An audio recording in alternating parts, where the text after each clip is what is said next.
Bapak, Ibu, dan saudara-saudara sekalian, barusan kita dibacakan ayat-ayat dari akhir surat Al-Qalam. Banyak memberikan pelajaran kepada kita. Yang pertama, sholat itu nikmat. Siapa yang saat sehat tidak sholat, maka nanti hina dan betul-betul merasakan kerugian yang besar. Di mana saat sehat tidak mau sholat, tapi nanti di akhirat dia ingin sholat, tapi nggak bisa.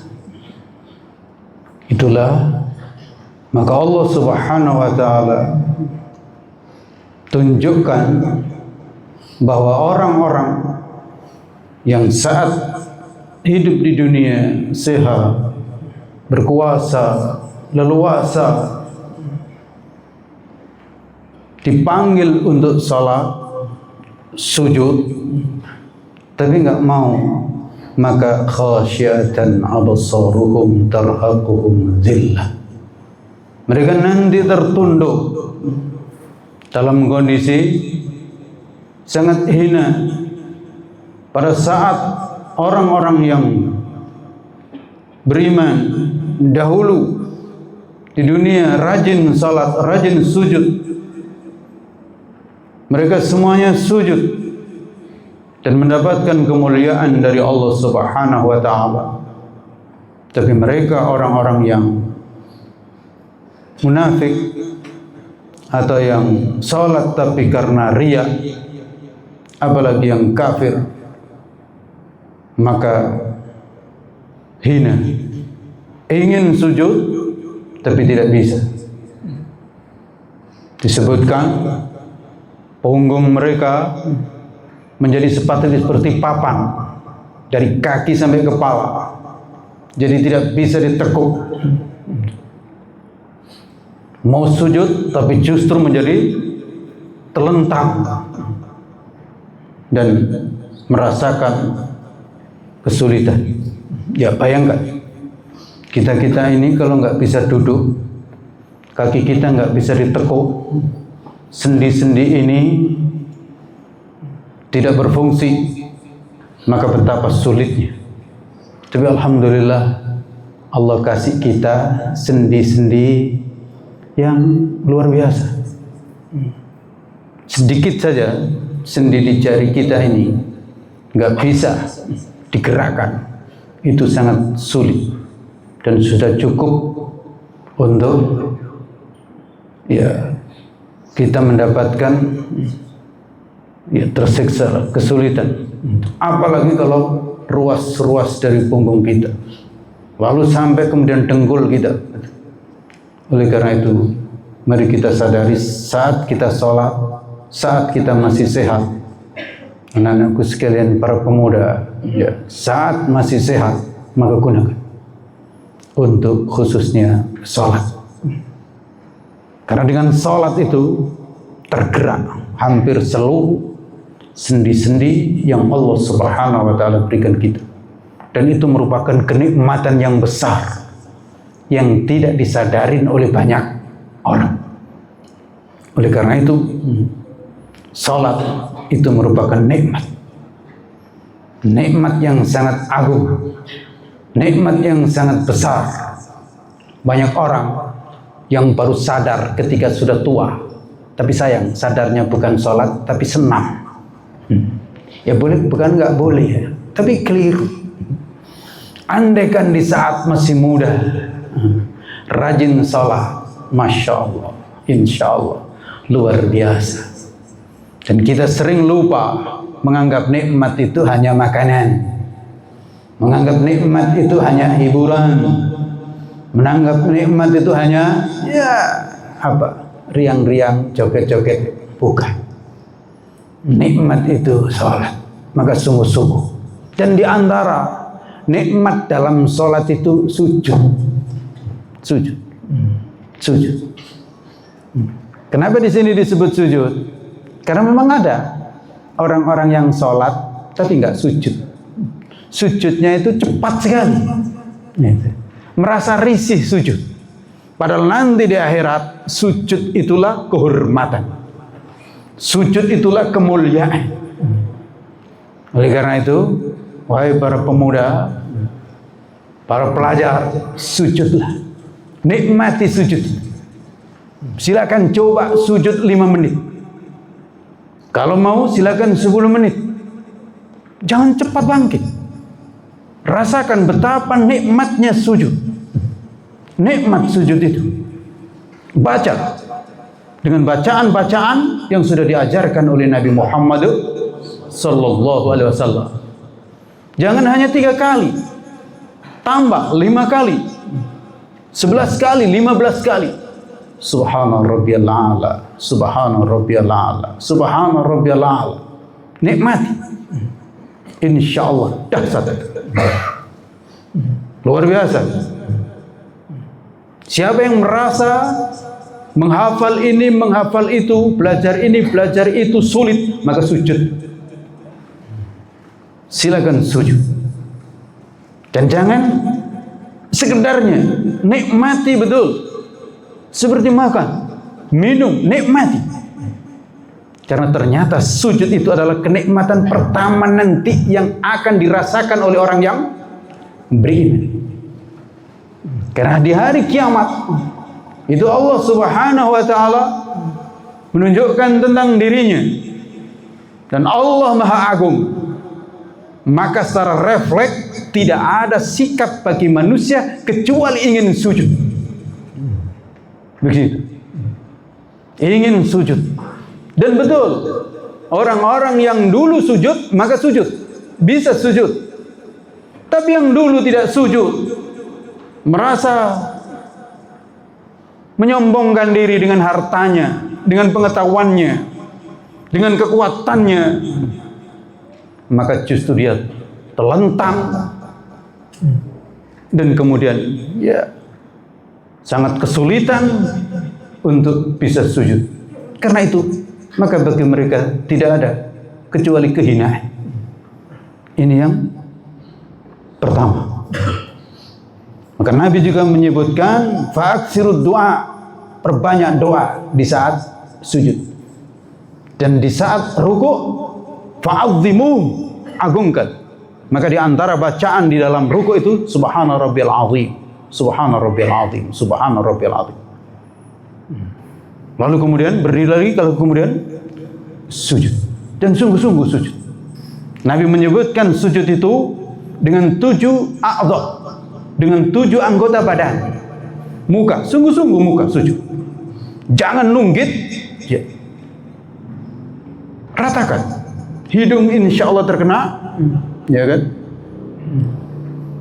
Dahi kita kena nikmat. Dan buat simetris, kaki kuku itu menghadap kiblat. Tekuk dikit. Apalagi yang masih muda. Yang masih muda insya Allah bisa. Yang sudah mulai tua nggak bisa ya nggak apa-apa. Tapi itu kenikmatan, bisa nekuk jari ke belakang dikit itu. Kuku menghadap kiblat. Dan kuku tangan pun demikian menghadap kiblat. Dan jangan seperti binatang ketika sujud. Siku angkat. Siku bukan diletakkan di lantai, tapi diangkat. Agak dilebarkan dikit ketika dalam kondisi leluasa. Tapi kalau tidak, mepet, tidak apa-apa, tapi tetap terangkat.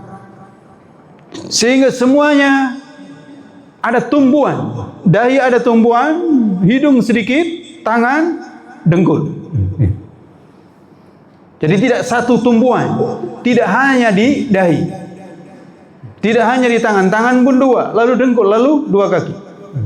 Jadi berapa itu? 7. Nikmat itu.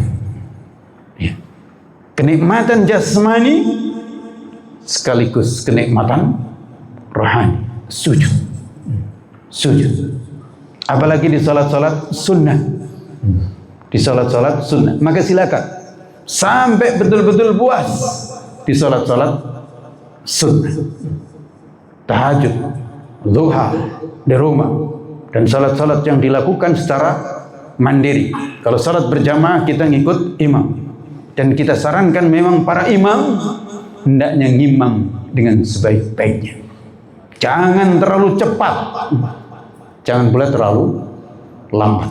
Sudah minimal ya 3 kali, bolehlah sampai 5 kali dikit. Subhana rabbiyal a'la atau subhanakallahumma rabbana wa bihamdika Allahumma ighfirli. Subhanakallahumma rabbana wa bihamdika Allahumma ighfirli 5 kali atau 7 kali masih ya saya kira tidak terlalu lambat, kecuali dalam kondisi tertentu ya, panas misalnya.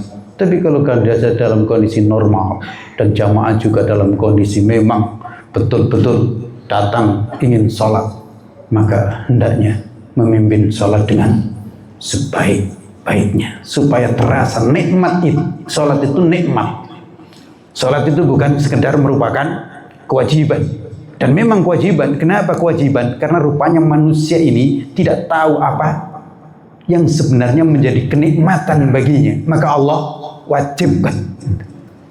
Jadi kewajiban-kewajiban itu sesungguhnya adalah kebutuhan bagi manusia itu sendiri. Miriplah anak-anak dengan orang tua. Orang tua kan banyak mewajibkan sesuatu kepada anak, tapi itu apa sebenarnya? Adalah kebutuhan anak itu sendiri. Anak diwajibkan sekolah untuk apa sebenarnya? Untuk dirinya sendiri, bahkan diantar sama orang tua itu. Tapi sayang, banyak anak yang kadang-kadang nggak tahu, disuruh sekolah ternyata minggir ke Pantai Pancak, diantar balik dia. Nah, begitu. Demikian. Yang kedua, kesehatan. Maka tadi ayat ini disebutkan wa qad kanu yud'auna ila sujudi wa hum salimun. Dulu mereka diperintahkan sujud, dia serukan untuk sujud, mereka nggak mau, padahal mereka dalam kondisi salimun, sehat. Gimana? Yang banyak di dunia ini nggak sholat itu karena sehat atau karena sakit? Karena sehat kan? Itu. Berikut, kesehatan dan kemampuan adalah nikmat yang akan diminta pertanggungjawaban oleh Allah Subhanahu wa Ta'ala. Maka jangan disia-siakan. Yang masih muda, yang masih sehat, itu nanti diminta pertanggungjawaban oleh Allah Subhanahu wa Ta'ala. Wahum salimun.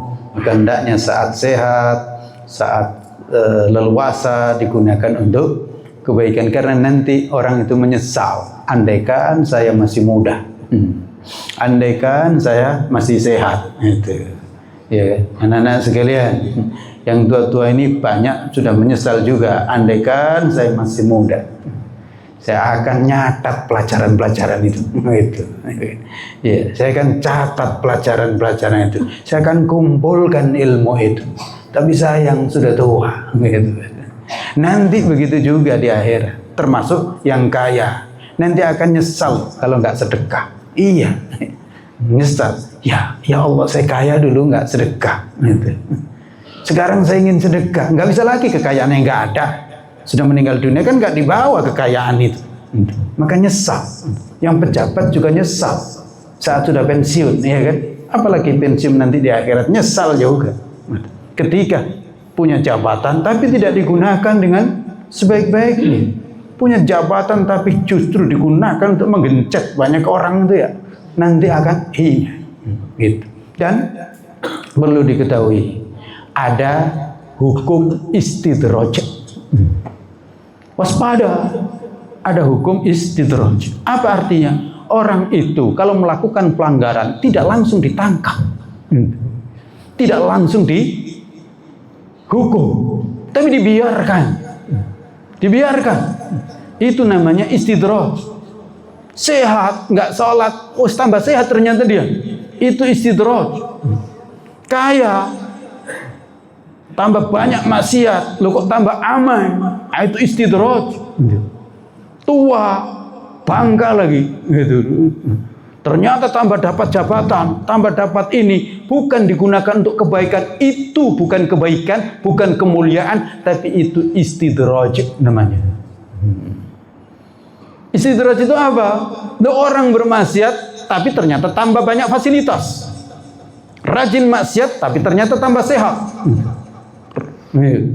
Rajin berdosa tapi ternyata tambah kuasa. Itu namanya istidraj. Ibu-ibu jangan terpesona. Karena banyak yang tanya, Ustaz, itu nggak sholat tapi ternyata tambah sehat. Saya ini sholat, lo kok sudah mulai agak linu-linu gitu. Itulah sanastajrijuhum min haitsu la ya'lamun. Akan kami ulur mereka dari arah yang mereka tidak tahu. Wa umli lahum inna kaidi matin. Iya, aku ulur bagi mereka biar terus dan sungguh rencanaku itu sangat kokoh. Berapa lama Firaun dibiarkan oleh Allah tambah kuat, tambah sehat, tapi ujungnya mengenaskan. Begitu juga dengan Abu Jahal, berapa lama berkuasa. Termasuk juga Abu Lahab, berapa lama berkuasa. Lama. Dan banyak yang lain seperti itu, tapi ujungnya mengenaskan karena tidak segera bertaubat. Oleh karena itu penangguhan azab bukan berarti Allah itu lalai, bukan.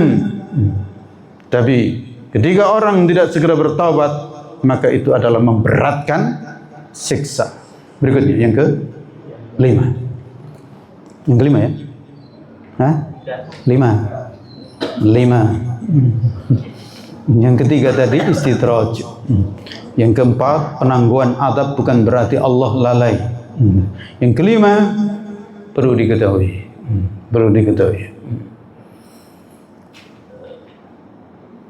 Dakwah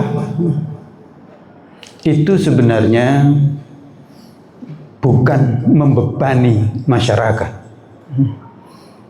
Dakwah itu disampaikan dengan penuh keikhlasan atas dasar cinta dan kasih sayang. Banyak masyarakat menganggap dakwah itu membebani, ya kan?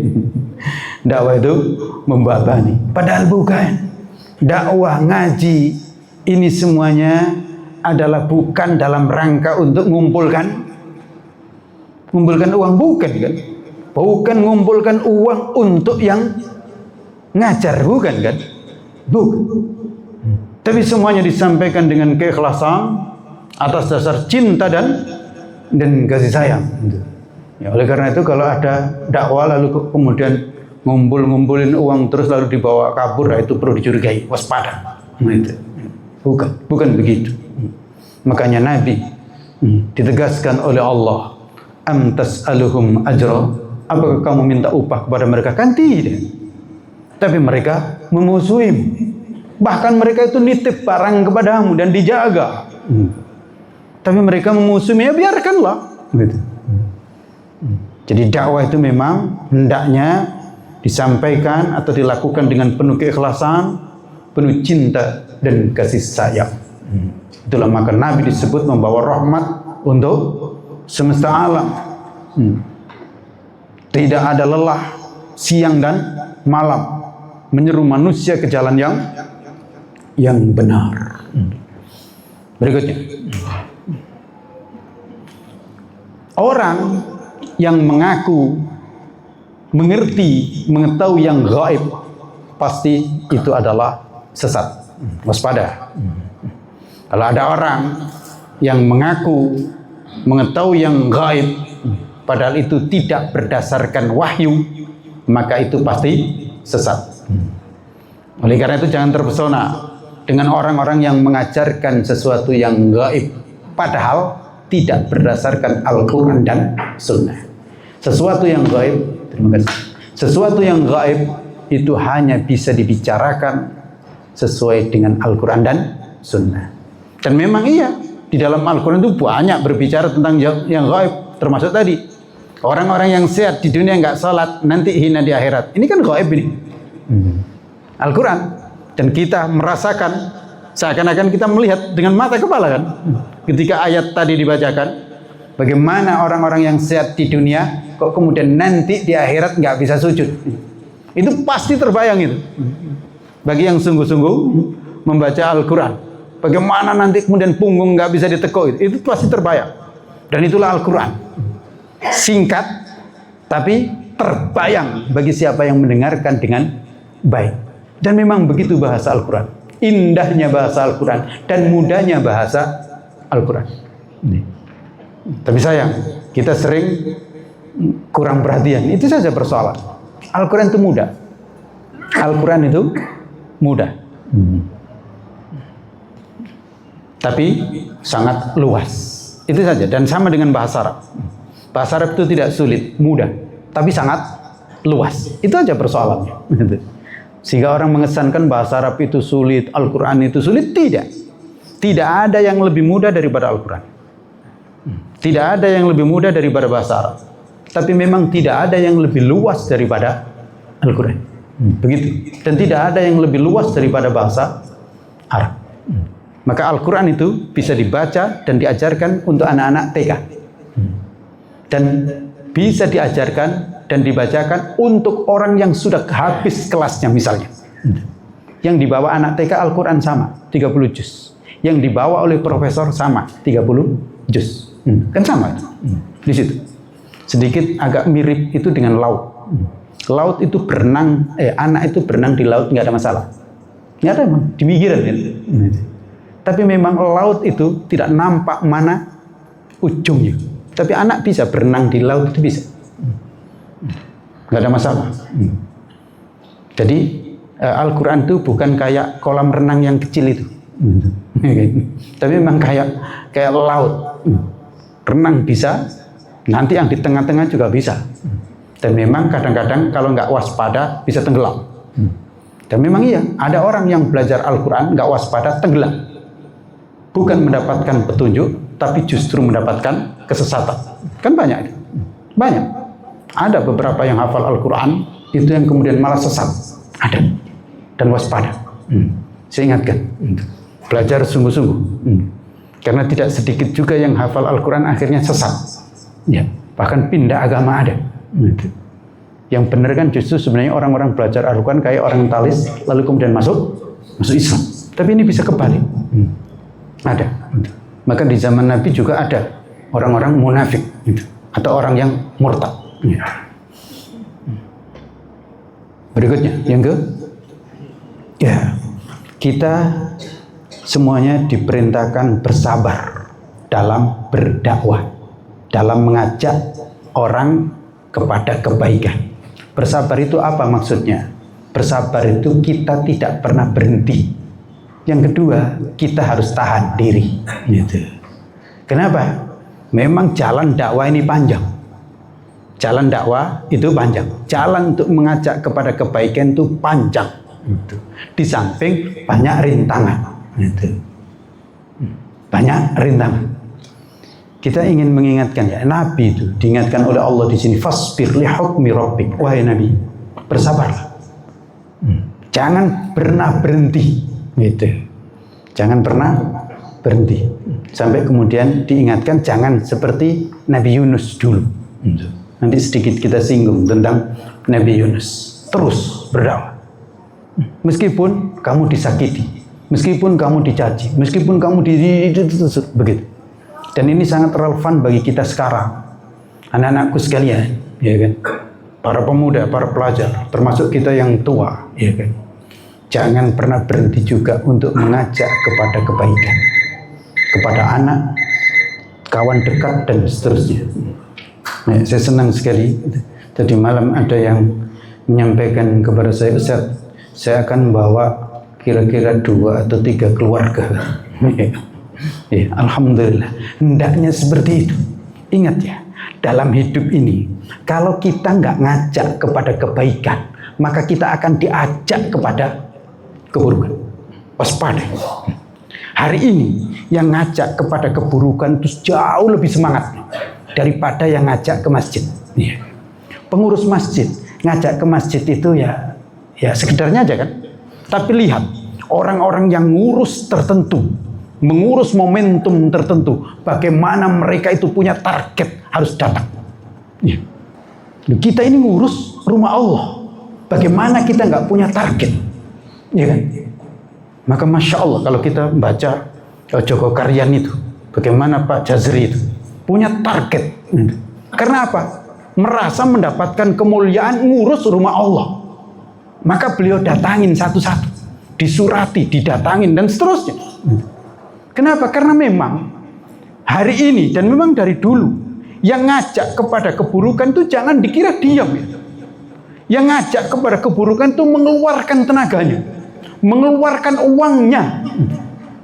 Duh, Abu Jahal itu nggak tanggung-tanggung mengeluarkan uang untuk merekrut orang-orang supaya nyembah berhala, lalu diajak mabuk, lalu diajak joget. Itu nggak dikit itu, siang dan malam mereka rapat itu. Abu Jahal itu rapat. Kalau hari ini seminar, apalagi? Apa tuh? FGD apa? Iya, kayak begitu. Kita pernah nggak rapat pemuda? Pernah nggak kalian rapat bagaimana ngajak kawan-kawan sholat? Pernah nggak? OSIS atau organisasi mahasiswa rapat bagaimana supaya kawan-kawan itu sholat? Ya Alhamdulillah, kami dulu rapat.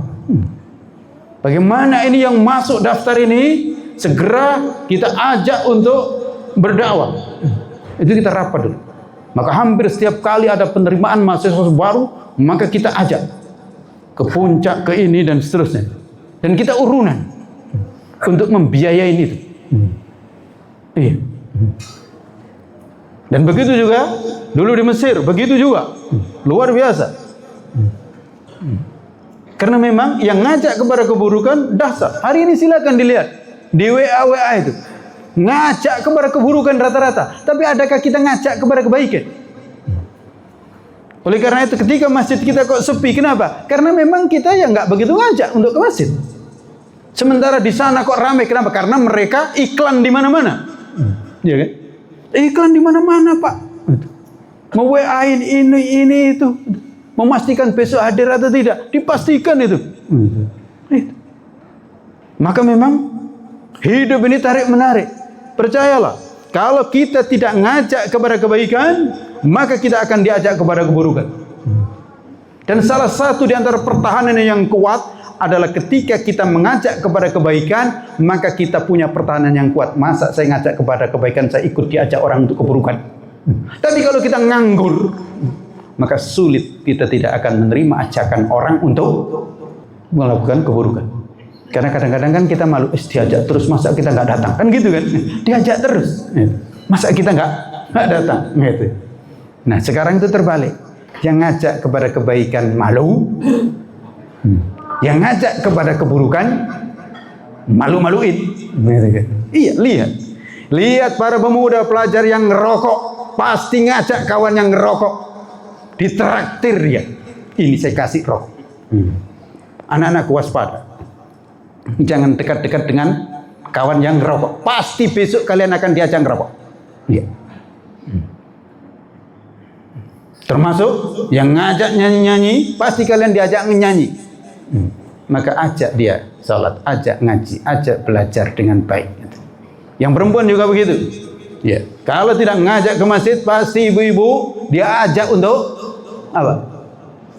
Senam yang nyaris nggak kelihatan lagi apa? Nenek-nenek atau masih bayi. Pakaiannya nggak tahu pakaian yang bagaimana itu. Padahal sudah nenek-nenek, lincah sekali juga dia. Dan seterusnya. Berikutnya, ta'arraf ilallah fir raqa ya'rifka fi syiddah. Pelajaran berikutnya yang ke-8.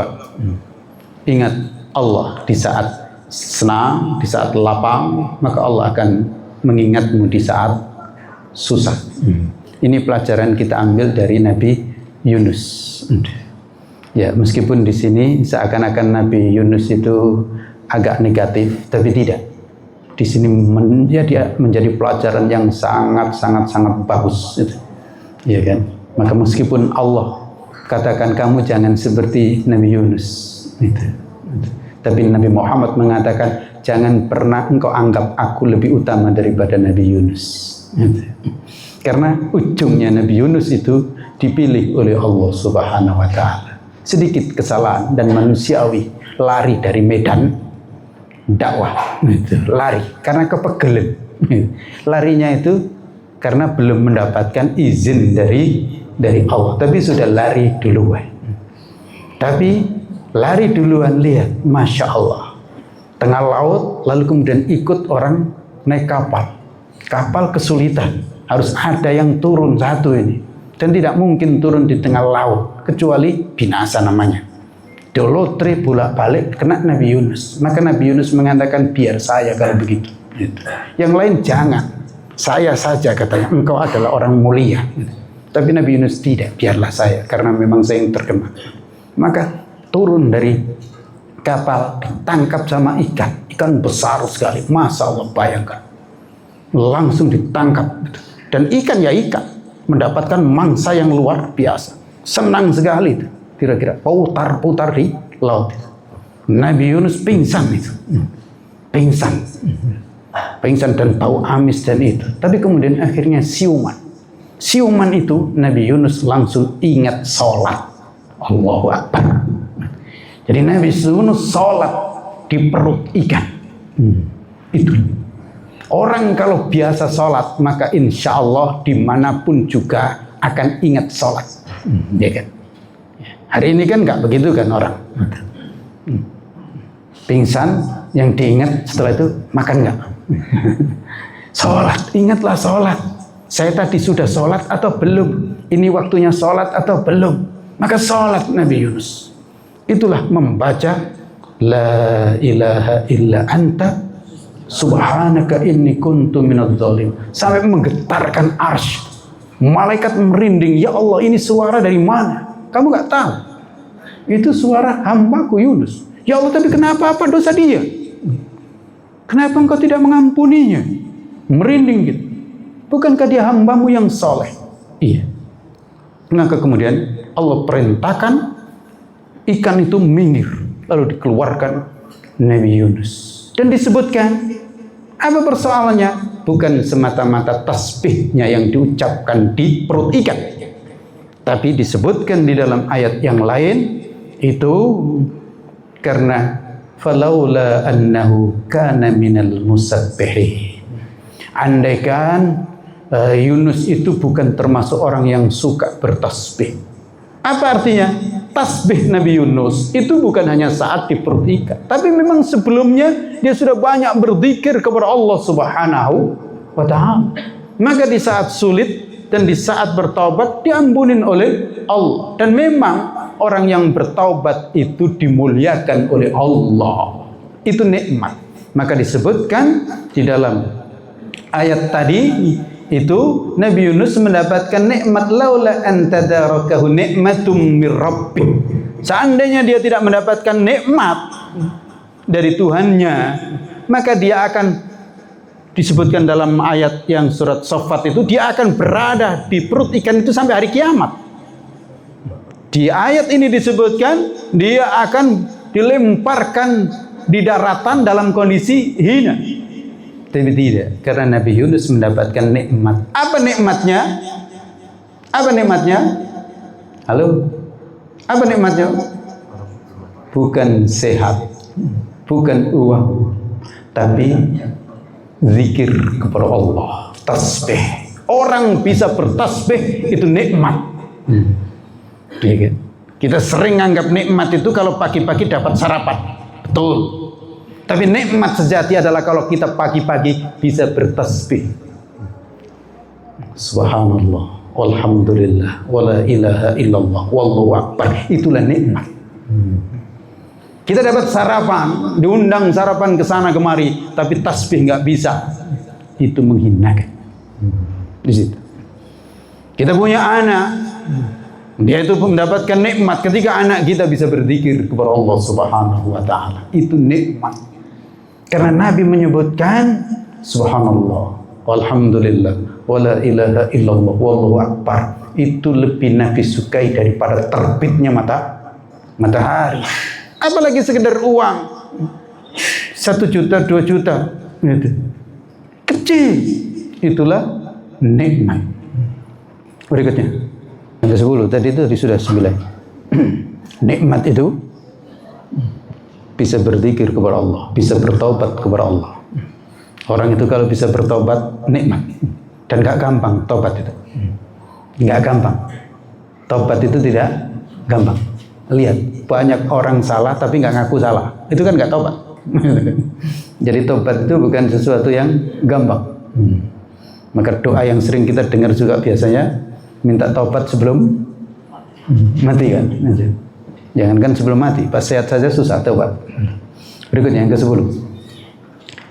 Rahmat Allah itu dapat menghapus celah dan mengangkat derajat hamba. Yaitu rahmat apa? Zikir, iman, taubat kepada Allah. Itu menjadikan fajtabahu rabbuhu faja'alahu minas salihin. Maka Allah memilihnya Nabi Yunus itu dan menjadikannya sebagai orang yang soleh. Gitu. Jadi orang kalau menjadi orang soleh itulah pilihan. Gitu. Sekolah lalu kok kemudian menjadikan anak itu soleh, itulah dia lulus. Sekolah tinggi kemana-mana lalu kemudian dapat gelar banyak, lalu ujung-ujungnya nggak soleh, nggak tahu masjid lagi, nggak tahu iman lagi, nggak tahu Nabi Muhammad lagi, itu bukan lulus tapi terjerumus. Gitu. Berikutnya, nah di sini ditekankan lagi, perlu diketahui bahwa orang-orang kafir itu luar biasa berusaha untuk menyesatkan orang-orang yang beriman. Maka Nabi pun diingatkan, wa iyyakadul ladzina kafaru la yuzliqunaka bi absarihim. Hampir orang-orang kafir itu akan menyeretmu. Jadi Nabi Muhammad saja itu ditipu, mau dirayu dan seterusnya. Nabi itu, yang mereka itu sudah yakin Nabi nggak bisa lah ditipu kan, tapi masih juga.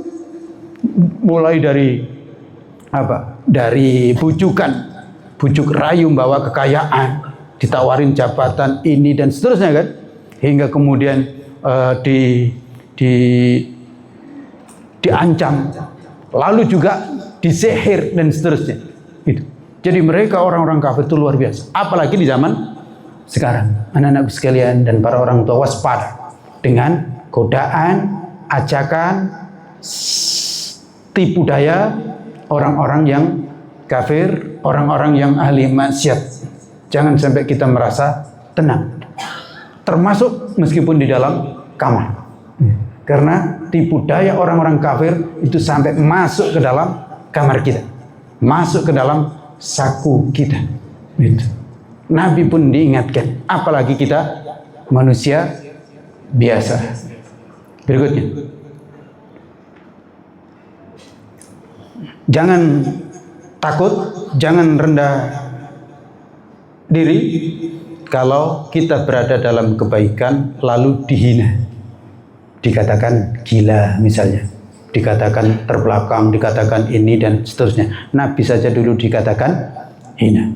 Berikutnya, yang ke-13. Ingat, Al-Quran itulah pedoman hidup kita, senjata utama dan sekaligus rahmat bagi semesta alam. Maka siapa saja yang menginginkan keselamatan, yang menginginkan kemuliaan, anak-anakku semuanya, tidak ada pedoman lain, tidak ada buku lain kecuali Al-Quran. Maka Allah tekankan, wa ma huwa illa dzikrul lil alamin. Dan tidaklah Al-Quran itu kecuali peringatan bagi semua yang ada di alam semesta ini.